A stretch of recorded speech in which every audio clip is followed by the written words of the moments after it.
اگر آپ چینل پر پہلی بار آئے ہیں تو ابھی سبسکرائب کر کے بیل آئیکن پریس کریں اور رہیں باخبر۔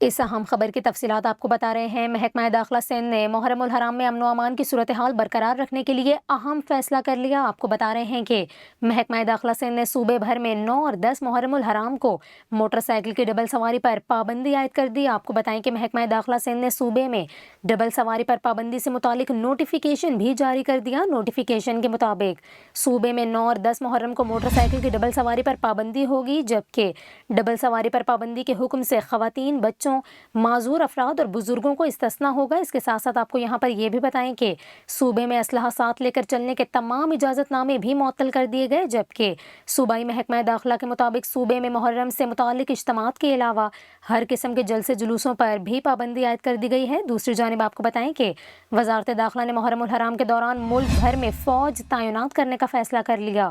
آپ کو بتائیں کہ وزارت داخلہ کی جانب سے ملک بھر میں آرٹیکل 245 کے تحت فوج تعینات کرنے کا فیصلہ کیا گیا ہے، جبکہ 4 صوبوں اور گلگت بلتستان اور آزاد کشمیر حکومتوں کو مراسلہ بھی بھیج دیا گیا۔